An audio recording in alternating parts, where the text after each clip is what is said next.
माणसाच्या बदलत्या जीवनशैलीमुळे व बदलत्या काळानुसार वेगवेगळ्या प्रकारचा कचरा शहरात निर्माण होतो। या कचऱ्याचे वर्गीकरण करून त्यावर प्रक्रिया करून शक्य त्या घटकांचा पुनर्वापर करता येईल अशी यंत्रणा कल्याण डोंबिवली महानगरपालिकेने विकसित केली आहे। महानगरपालिका क्षेत्रातील 10 प्रभागातून कचऱ्याचे संकलन करून ओला, सुका व मिश्र कचरा यावर प्रक्रिया केली जाते।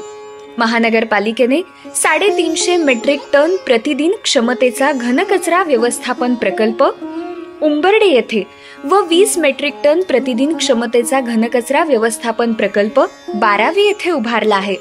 तसेच उंबर्डे, कचोरे व आयरे या 3 ठिकाणी 10 टन प्रतिदिन क्षमतेचा बायोगॅस प्रकल्प उभारण्यात आला आहे। 12वे येथील घनकचरा प्रकल्पामध्ये सुक्या कचऱ्यावर प्रक्रिया करून यातून पुनर्वापर वस्तू वेगळ्या केल्या जातात व RDF वेगळे करून सिमेंट फॅक्टऱ्यांना पाठवण्यात येते। 3 बायोगॅस प्रकल्पांमध्ये ओल्या कचऱ्यापासून बायोगॅस निर्मिती करून व इलेक्ट्रिसिटी सदर बायोगॅस प्लांटमध्ये वापरण्यात येते। सुक्या कचऱ्यापासून साहित्य पुनर्प्राप्ती करून घेण्याबाबत लोकग्राम, दत्तनगर, 12वे, कचोरी येथे सुका कचरा वर्गीकरण केंद्र उभारण्यात आले आहे। प्रस्तावित कामात मौजे 12वे येथे 100 मेट्रिक टन प्रतिदिन क्षमतेचा बायोगॅस टू CNG प्रकल्प राबवण्यात येत आहे। मौजे उंबर्डे येथे 185 मेट्रिक टन क्षमतेचे MRF कम RDF शेड उभारले जाणार आहे।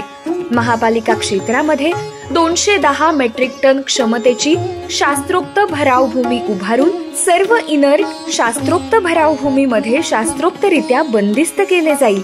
त्यामुळे महापालिका परिक्षेत्रात निर्माण होणाऱ्या कचऱ्यावर 100% प्रक्रिया करण्यास मदत होईल।